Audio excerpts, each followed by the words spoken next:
The wind howled outside the courthouse window, like a warning of the emotional storm about to unfold inside.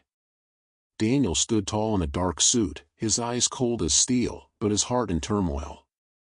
Across the courtroom sat Rachel, the woman tied to a past he could barely remember. And beside her, Vanessa, with her fatal beauty and a smirk that had more secrets than truth. This wasn't just a trial. This was a battlefield where justice had to wrestle with manipulation, where love and lost memories collided in the most dangerous game of all. And Daniel knew, one wrong move, and he could lose both Rachel and the son he never knew he had the right to love. Rain poured over the city like a mournful symphony. Cold drops lashed against the window panes, blurring the faint golden lights spilling out from buildings along the street. Evening had fallen. The clock on the wall inside Attorney Daniel Dawson's office ticked past 5:30 p.m., but he remained at his desk. Thick files piled up, a cup of coffee sat cold beside him, and the computer screen flickered with the dim blue light of an unfinished case list. Daniel leaned back in his chair and rubbed his temples. The day had been long. He hadn't just dealt with legal clauses and deadlines, but also wrestled with emotions during a painful divorce mediation earlier that morning. As a lawyer, he had grown used to human tragedies. But each time he stood face to face with someone suffering, his heart ached anew. A knock echoed at the door. Soft, slow, and hesitant. Daniel frowned. Who would come to the office at this hour, especially in this storm? He rose and opened the door. What he saw made him freeze. A thin little boy, soaked to the bone, shoes caked with mud, stood shivering under the overhang. In his hands was a small plastic bag, barely holding together. Inside, just one banana, already bruised at the tip.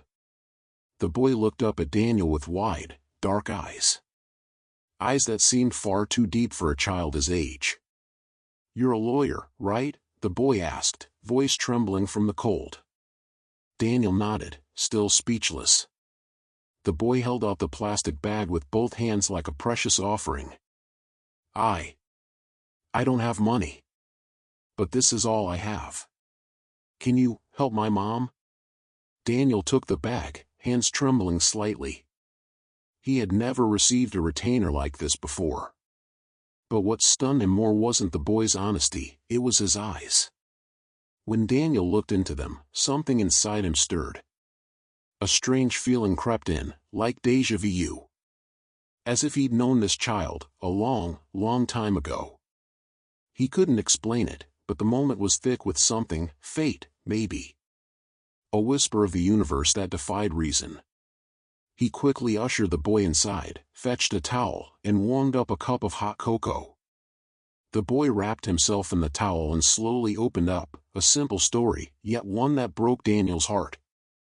His name was Ethan. His mother, Sarah, had been arrested for shoplifting at a grocery store. But Ethan insisted she was innocent. "She only took some milk for my baby sister. We didn't have any food left. Mom said she'd pay later, but they didn't listen." Daniel clenched his fists. In his mind's eye, he imagined a young mother clutching her baby in a store aisle, fear in her eyes, the alarm blaring, people staring in judgment. But why him? Why had this boy come to his office? "How did you find me?" Daniel asked. Ethan looked up, eyes sparkling with intelligence far beyond his years. "The lady at the bookstore said you once helped a homeless man win a lawsuit. She said you were a good man." Daniel swallowed hard. He remembered that case, a hopeless situation, but one he had taken on not for prestige, but out of principle. "Where did you walk from?" he asked again, now with a hoarse voice. "Eastbridge. I left this morning. I didn't want to ask strangers for a ride. Mommy said never talk to people you don't know." Daniel couldn't believe it. Eastbridge was nearly 10 miles away. This child, barely 8 years old, had walked through cold and rain all day, just to beg for help. But then, a small detail slipped from Ethan's lips. Something that sent shivers through Daniel's spine. Mom said that when I was still in her tummy, she had a dream. She saw a man with brown hair, wearing a gray suit, sitting under a tree. And she believed that one day, he would help us. Daniel's blood turned cold. That was him. The gray suit, the brown hair, the exact bench under the red maple tree at Rose Hill Park where he sat every Sunday morning. How could Sarah have dreamed that? He searched his memory. Sarah. That name wasn't unfamiliar. Daniel had once known a girl named Sarah in college. A close friend. Someone he had cared about deeply. But after a terrible car accident that left him in a coma for a week, she vanished from his life. Ethan, 8 years old. Daniel quickly did the math, his mind spinning. It couldn't be. The rain had stopped, but the streets still shimmered with the weight of yesterday's sorrow. Daniel Caldwell sat motionless in his downtown office, his gaze unfocused, fixed somewhere just beyond the frost-streaked windowpane. The city moved on outside, people crossed intersections, car horns blared, the rhythm of life throbbed steadily, yet inside him, time had stilled. Ever since Ethan walked through his door with nothing but a banana in his hand and a desperate fire in his eyes, Daniel's world had begun to shift in ways he couldn't yet articulate. It was a look, just a glance from that child, that had shaken something loose in the foggy corridors of his memory. Daniel had built his life on clarity, in argument, in judgment, in law. But now, for the first time in years, he was standing on ground that trembled beneath him. 9 years ago. That phrase kept coming back to him like a whisper in the dark. 9 years ago, something had happened. Something he had buried or, perhaps more truthfully, lost. He reached into the drawer of his desk, pulling out an old leather-bound journal he hadn't touched in years. Its pages were mostly empty, save for erratic scribbles here and there, moments he'd tried to recapture in the aftermath of the crash. The accident had stolen more than his memories, it had stripped away his peace, his confidence in his own mind. Doctors called it selective retrograde amnesia. He remembered law school. He remembered his first trial. He remembered his mother's funeral. But everything around the time of the accident, gone. What remained were fragments. Shards. A woman's voice. Screams. Flames. And those eyes. Brown, desperate, pleading. For years, he dismissed the recurring nightmare as trauma. But since Ethan's arrival, the dreams had sharpened, no longer just abstract shapes or muffled cries. Now he could see her more clearly. A woman. Late 20s. Soaked in ashen blood. Holding something. A child? Daniel rubbed his temples. The dreams came every night now, waking him with a start, his sheets drenched in sweat. He kept water and painkillers by his bed, but nothing dulled the aching feeling that he was forgetting something vitally important. And then there was Rachel. Ethan's mother. When he'd asked the boy for her full name, the response had stunned him. Rachel Monroe, Ethan had said, his small voice trembling. She's missing. The police didn't listen. I waited 3 days before I came. Rachel Monroe. That name had struck a chord. Not just in the logical part of his brain, the part trained to remember case files and public records, but somewhere deeper. Instinctual. Primal. He had begun searching through old legal databases, public registries, even social media, anything that might offer a trace of Rachel Monroe. She wasn't in the system as a current client or former case. But then he stumbled across a missing persons report filed nearly a decade ago, 9 years and 2 months to be exact, for a woman named Rachel Monroe, last seen leaving her job at a diner near the southern outskirts of the city. The report had gone cold within weeks. What chilled him most was the photo attached. It was her. The woman from his dreams. Daniel couldn't ignore it anymore. He drove out to the diner listed in the report, the Blue Lantern, though it had long since closed down. The windows were boarded up, the walls tagged with graffiti. But as he stood outside in the overgrown lot, something familiar prickled in his chest. A flash. Fire. Screams. He leaned against the wall to steady himself. "Mr. Caldwell?" The voice came from behind. Daniel turned to see a man, weathered, maybe in his 60s, in a flannel shirt and work boots, holding a grocery bag in one hand. "I saw you standing there. Thought you might be lost." Daniel introduced himself, explaining he was looking into an old case. The man's eyes narrowed. "You with the police?" "No. I'm a lawyer. Looking for someone. Rachel Monroe." The man paused. "You knew Rachel?" The answer lodged in Daniel's throat. "I might have." The man nodded slowly.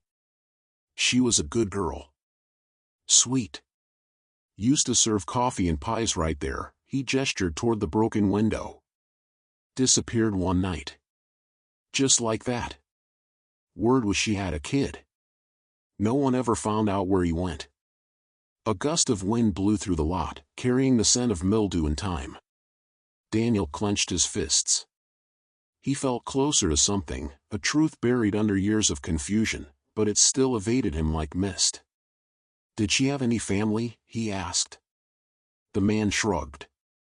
"She kept to herself. But I remember something strange.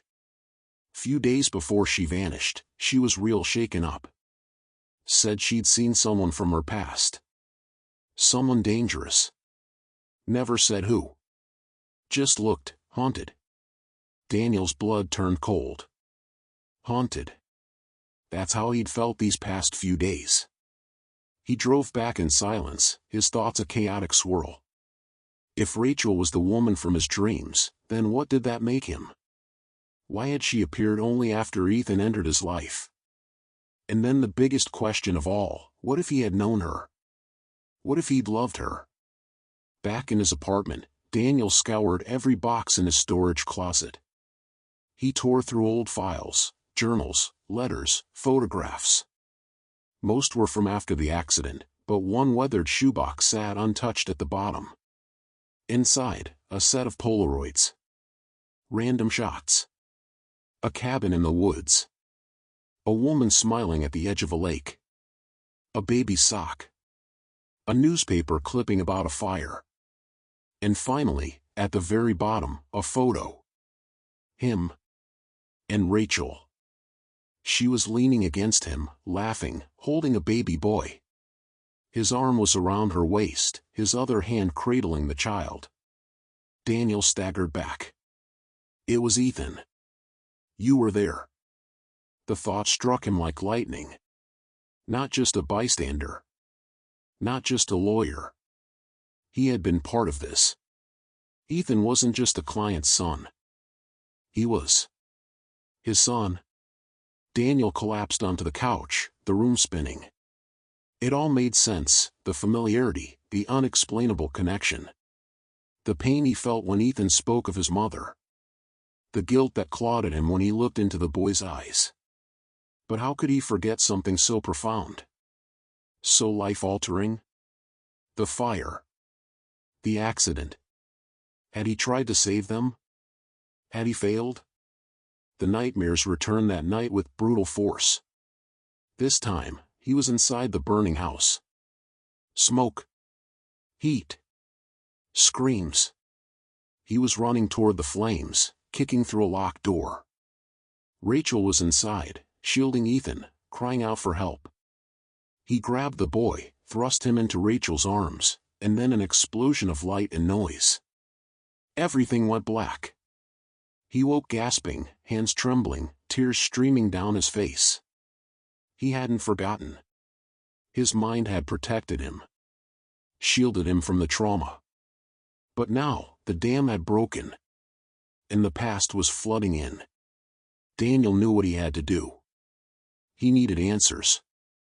He needed to find Rachel, if she was still alive. If she wasn't, he needed the truth.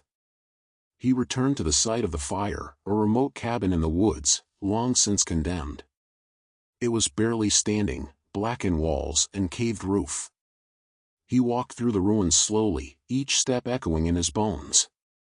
In the charred remains, he found something remarkable. A locket.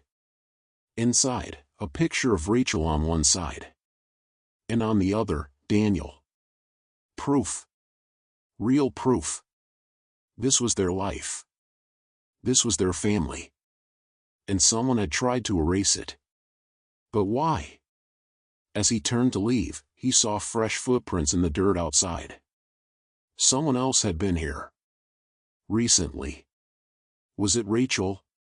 Or someone who didn't want the truth uncovered? Back in the city, Daniel filed a petition to reopen Rachel's missing persons case. He contacted old friends, former investigators, and even hired a private detective.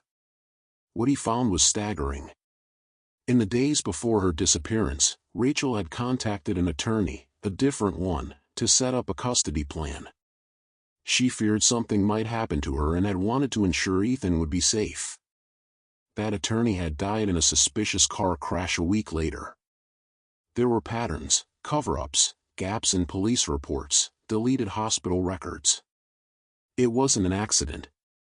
It had been a hit. And maybe he, Daniel, had been the intended target all along. He didn't know who yet. Or why. But now he had a new mission.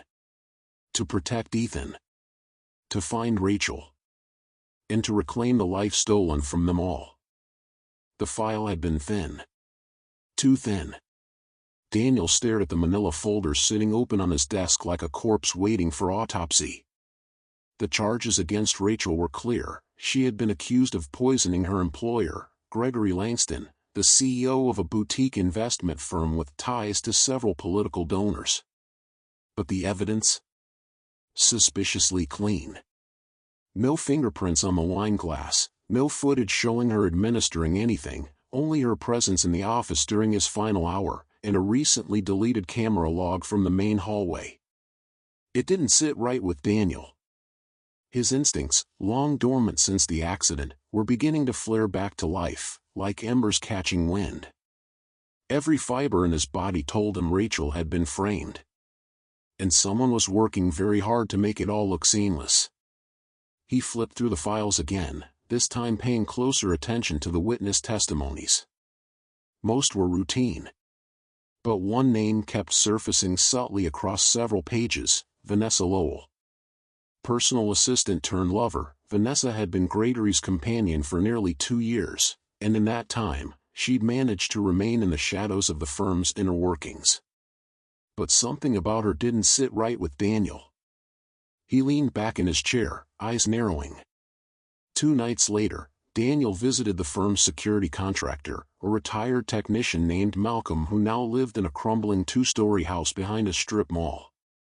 Malcolm was cagey at first, but the promise of a favor, and a glance at Daniel's law license, loosened his tongue. The logs were tampered with, Malcolm muttered, pulling up the security backup files on an old laptop. Not just deleted, reconstructed. Whoever did this knew what they were doing. Took out specific time frames, covered their tracks with looped footage. Not amateur work. "Do you have the raw backup?" Daniel asked. Malcolm hesitated, then nodded. "Buried deep. I didn't delete it." Something felt off. Back at his apartment, Daniel studied the raw footage for hours, rewinding a single corridor clip over and over until his eyes burned. Then he saw it, a flicker. Barely a frame. A silhouette entering Gregory's office at 7:42 p.m. Not Rachel. The figure was taller, poised, in heels.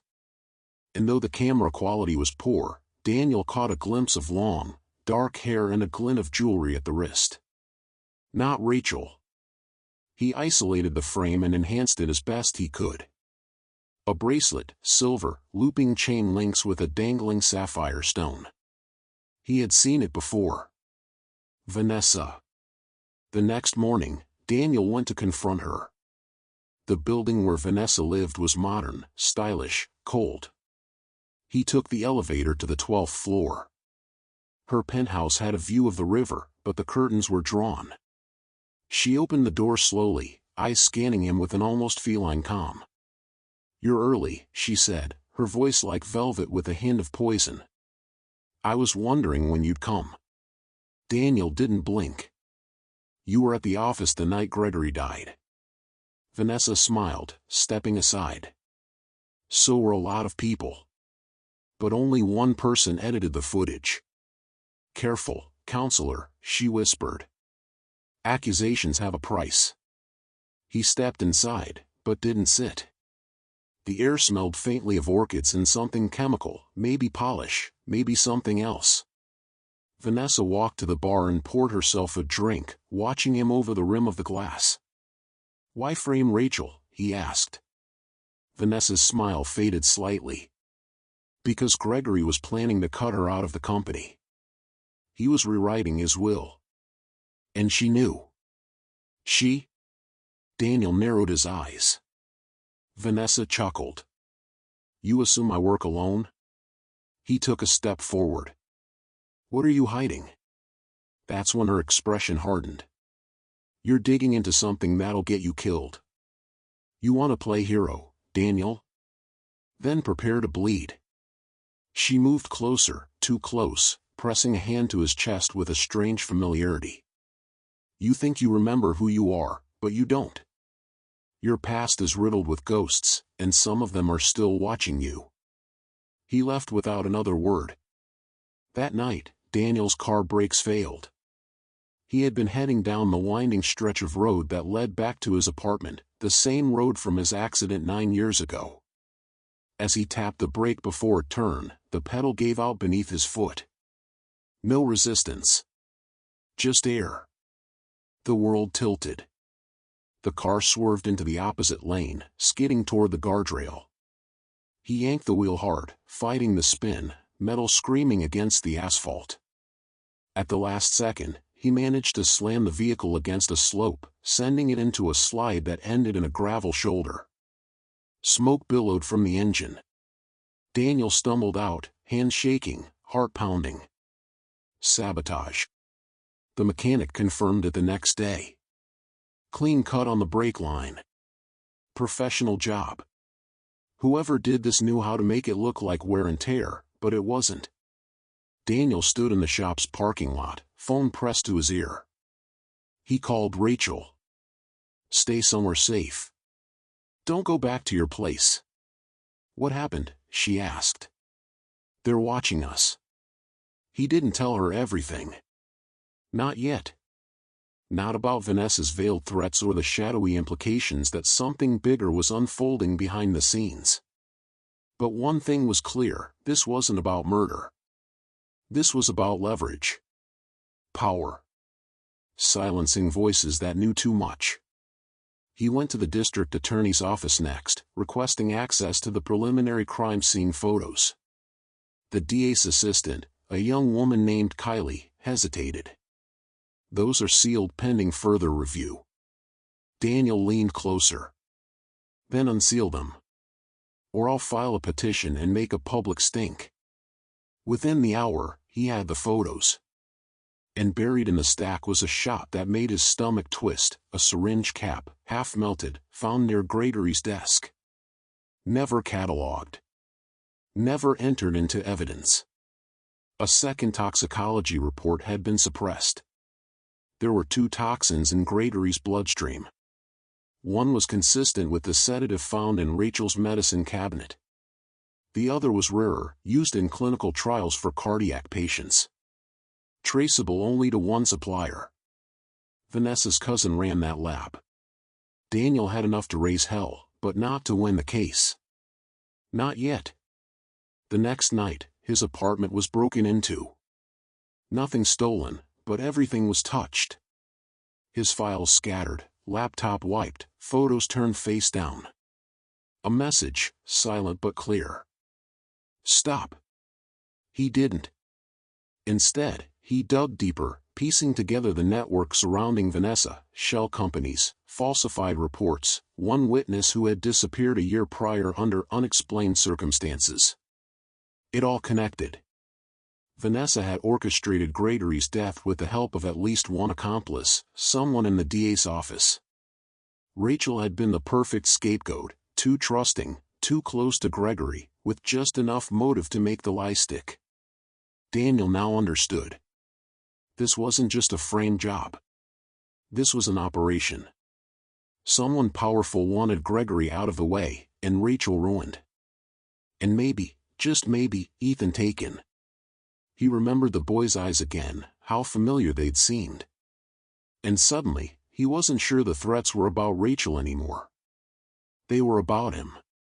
Daniel Ross, the man who had supposedly lost everything 9 years ago in a car accident. But what if he hadn't? What if he had simply been removed, memory wiped, name buried, because he knew something too dangerous to remember?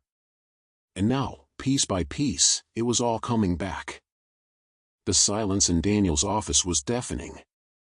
The hum of the ceiling fan, the ticking of the clock, the distant patter of footsteps in the hallway, all faded into nothingness as his trembling hands held the DNA report. Words swam on the page, twisting and blurring, but one line stared back at him with a stark finality that shattered his entire world. Probability of paternity, 99.99%. Ethan. The boy with the solemn eyes, the soft voice, the banana in his small hand, the boy who had walked through the storm for help. He wasn't just a client's son. He was Daniel's son. His breath caught. He staggered back, the report fluttering from his hand and landing soundlessly on the floor. Every moment since Ethan entered his life began to rearrange itself in a cruel new clarity, the familiarity in the boy's gaze, the uncanny connection he felt, the way his heart reacted whenever Ethan was near. It hadn't been coincidence. It had been blood. Rachel was standing a few feet away, silent but watchful. Her eyes shimmered with unshed tears, and her lips were trembling, not from fear, but from the weight of years. Daniel's voice was hoarse when he finally spoke. This can't be real."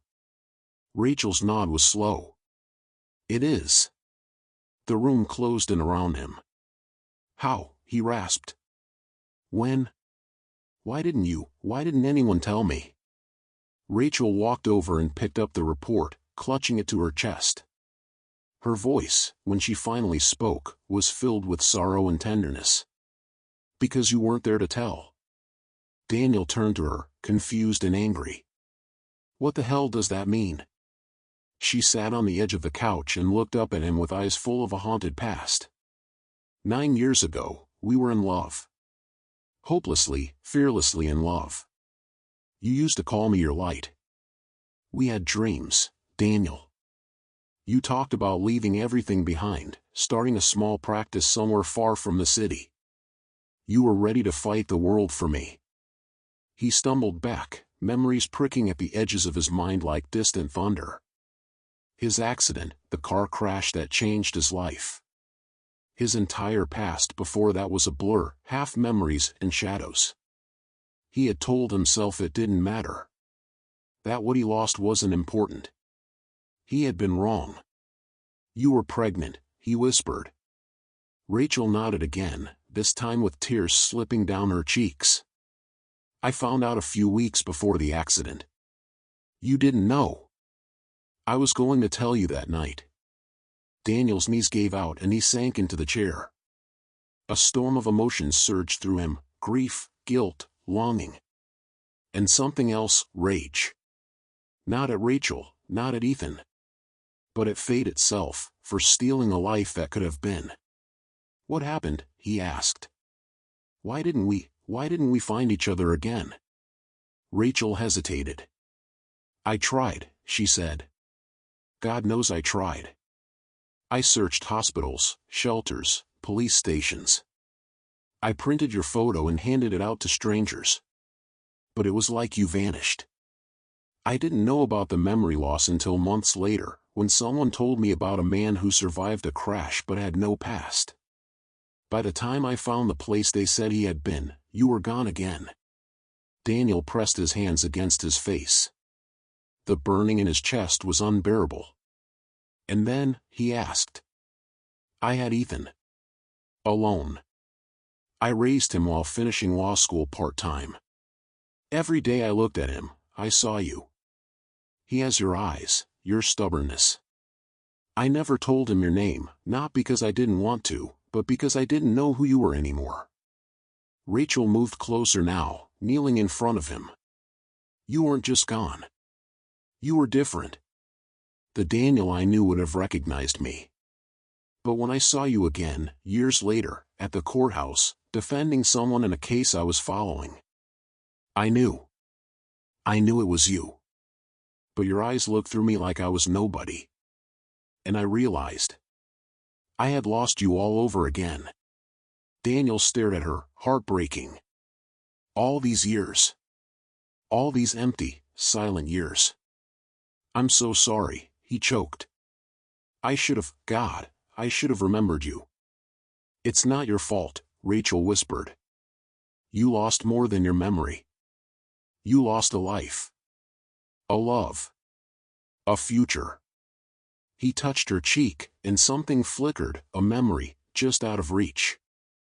A flash of her laughing in the sun, her hand in his.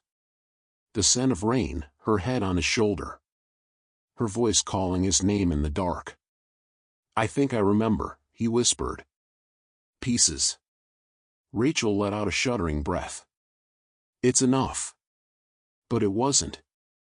Not for Daniel. He stood, eyes burning with resolve. I don't care how much I forgot. I want to know everything now. I want to be there for him, for Ethan. For you. If you'll let me. A long silence passed. Then Rachel gave a small, heartbroken smile. He needs you, Daniel. More than you know. The next day, Daniel sat with Ethan under a large oak tree in the park. The boy was quiet, nibbling on a granola bar while watching birds hop through the grass. Daniel's hands were sweating. Hey, buddy, he said softly. Ethan looked up with wide eyes. Yes? Daniel swallowed hard. Can I tell you something important? Ethan nodded, curious. I just found out. I'm not just your lawyer. The boy blinked. You're not? Daniel's voice broke. I'm your dad. The world seemed to go still. Ethan stared at him, confused at first. Then his brows furrowed. My real dad? Daniel nodded. Yes. Ethan said nothing. He just looked down at his hands, then back at Daniel. Mom never told me. She said he was gone. I was, Daniel admitted. But not because I wanted to be. I didn't remember who I was. But now I do. I remember, enough to know I never should have left you. A tear rolled down Ethan's cheek, but he wiped it away quickly. So, you're staying now? Daniel pulled him into his arms. I'm not going anywhere. Ever again. Ethan hugged him back tightly, with the fierce, silent love only a child could give, pure, honest, and unbreakable. That night, Daniel sat alone in his apartment, staring at an old photo Rachel had given him. It was worn and creased, but unmistakable, him and Rachel, standing in front of an old bookstore, their arms wrapped around each other, smiling at something just out of frame. He touched the image, and tears fell freely. The woman he loved. The son he never knew. The past he lost, and the future he'd fight to reclaim. The courtroom buzzed with tension. Outside, rain slashed against the windows, drumming a foreboding rhythm against the stained glass of the old courthouse. Inside, the air was electric, thick with anticipation, judgment, and the low murmur of skeptical whispers. Reporters lined the back rows like vultures waiting for a fall. Every eye was locked on the tall, composed figure standing before the bench, Daniel Whitmore. He was no longer just an attorney. No longer just a man fighting for justice. Today, he was a man reclaiming his past, his integrity, his family. Across the room sat Vanessa Moreau, elegant as ever, her crimson lips barely concealing the smug confidence she wore like perfume. She glanced at Daniel with the cool stare of a predator who didn't believe her prey had teeth. Her arms crossed, she leaned back in her chair, exuding the aura of someone who had always gotten away with everything. But Daniel had come prepared. He walked slowly to the center of the courtroom, briefcase in hand, stopping just inches from the jury. His voice was calm, but carried the weight of everything he had lost and everything he now stood to gain. "Your Honor," he began, "the defense has repeatedly claimed that the victim's death was accidental and that my client, Rachel Bennett, had both motive and opportunity. But today, we'll prove beyond any doubt that she was framed, and that the true mastermind behind this crime is sitting in this very courtroom." A collective gasp ran through the audience. Vanessa blinked, just once, but Daniel caught it. It was a twitch of fear, a slip in her perfectly choreographed mask. "Exhibit A," Daniel continued, placing a USB drive into the projection system. The screen flickered, then came to life with grainy surveillance footage. "This is the unedited recording from the security camera outside Mr. Halvorson's office, footage we recently recovered from a backup server that Vanessa thought had been erased." The video played. At first, it seemed ordinary. A woman, in silhouette, walked down the hallway with a tote bag slung over her shoulder. But then came the detail that had been carefully clipped from the doctored version, the part where the woman stopped, pulled a vial from her bag, and entered the office moments before the victim collapsed. The woman was not Rachel. It was Vanessa. The courtroom erupted into chaos. Vanessa stood sharply, face pale, her voice shrill. "That's fake. You manipulated that footage." But Daniel was already holding up another file. "This is a signed maintenance log," he said. "Vanessa authorized a technician to access the camera system 2 hours after the incident. That same technician is now under investigation and has agreed to testify that he was paid to remove and alter the footage to protect her." "Objection," Vanessa's lawyer barked. "Overruled," the judge said coolly, narrowing her eyes at Vanessa. Rachel, sitting quietly behind the defense table, trembled. Her fingers dug into the wooden bench. It was too much, too surreal. All this time, she had believed no one would ever believe her. That the weight of society's judgment would crush her before the truth ever surfaced. Now, it was rising like fire from the ashes. Daniel turned to face the judge. "My client, Rachel Bennett, is innocent. And she's been a victim of an elaborate, malicious scheme orchestrated by Ms. Moreau to eliminate a man she once claimed to love for his fortune." Silence. Then came the gavel. The verdict, not guilty. Rachel covered her mouth as tears welled up in her eyes. Her breath came in uneven gasps, not from sorrow, but from the dizzying freedom of vindication. Daniel stood there quietly, watching her, not as an attorney proud of his legal victory, but as a man deeply shaken by the storm he'd just walked through. Later that evening. The courtroom was empty now. Rain had stopped. The world outside looked clean, as if washed new by the storm. Rachel stood by the courthouse steps, her coat pulled tightly around her, eyes looking out into the city lights. She heard footsteps behind her. Daniel. He walked slowly, cautiously. There was no confidence now, just vulnerability, the raw edge of a man unsure of what to say next. "I didn't expect it to feel like this," he said softly. "Winning, I mean. I thought proving your innocence would be the end. But it's not, is it?" She looked at him, her eyes soft but guarded. "No," she said. "It's not." Daniel nodded, stuffing his hands in his coat pockets. "I know this doesn't erase everything," he continued. "It doesn't undo the years you spent alone, raising Ethan, wondering if I was ever coming back. It doesn't fix the nights I should have been there but wasn't, or the pain you carried while I lived a life I didn't even remember." She turned fully to face him. "You think just because you came back at the right moment, everything can be right again?" she asked. "That justice makes up for abandonment?" Daniel's heart sank. "No. I don't think that. But I want to try. I want to be there for Ethan. And for you, if you'd ever let me. Rachel looked away, blinking tears. I've spent years building walls to keep myself from drowning in grief, she whispered. And now you stand here asking me to tear them all down. How can I trust that you won't disappear again? That this man you are now won't wake up one day and forget everything all over again? I don't have all the answers, Daniel admitted. But I know what I feel now. And I know I'm not walking away this time. He paused. Then pulled something from his coat. It was Ethan's drawing. A crayon sketch of 3 people holding hands, a woman with long hair, a boy with big eyes, and a man who looked just like Daniel.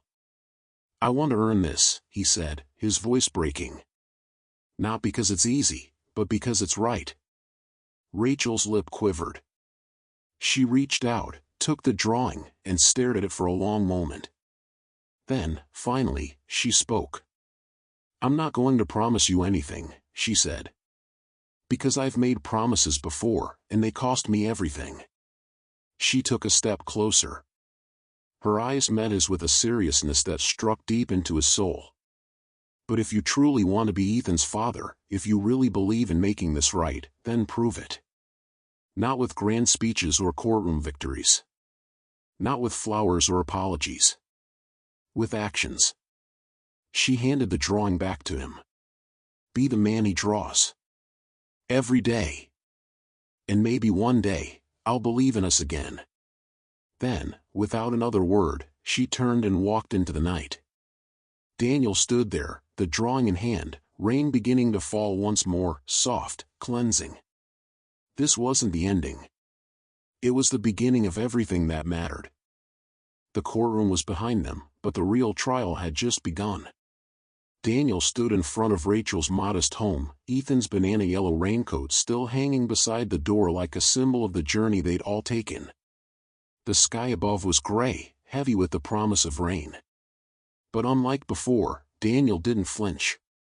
He'd survived worse storms, both on the road and inside his own mind. Rachel's words echoed in his ears like a vow, if you truly want to be Ethan's father, prove it. Not in court. In life. So he did. Daniel woke before dawn the next day and stood awkwardly in Rachel's kitchen.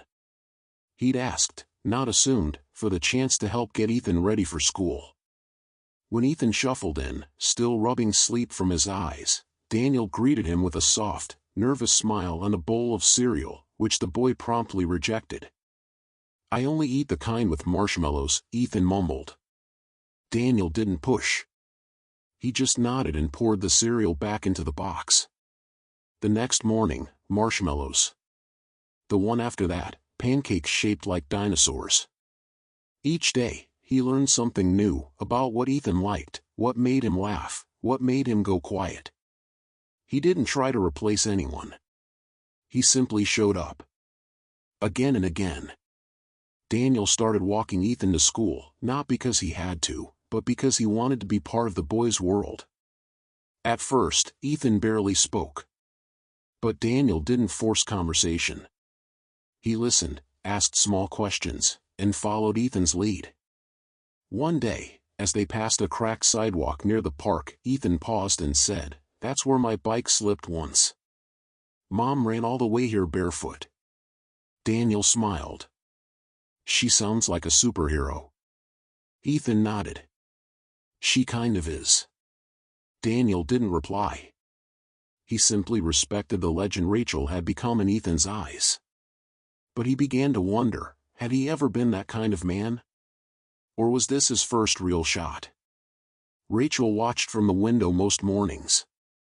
She saw Daniel struggle with tying shoes, with burnt toast, with tantrums about bedtime or screen time.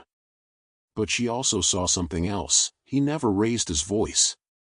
Never gave up. Never turned away. She kept her distance, not out of spite, but survival. Loving Daniel had once broken her.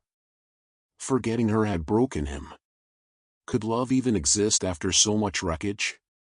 One night, Rachel stepped onto the porch where Daniel sat after putting Ethan to bed. "You're not just doing this to make me forgive you, are you?" she asked quietly. Daniel shook his head. "I'm doing it because I missed 8 years of his life. And I won't miss another day." Rachel didn't answer. But her eyes shimmered with the beginning of belief. The real test came unexpectedly. Ethan was playing in the park when an older boy shoved him down. Daniel saw it happen from across the grass. Instinct fired through him: rage, protectiveness, fear. But he didn't charge in with anger.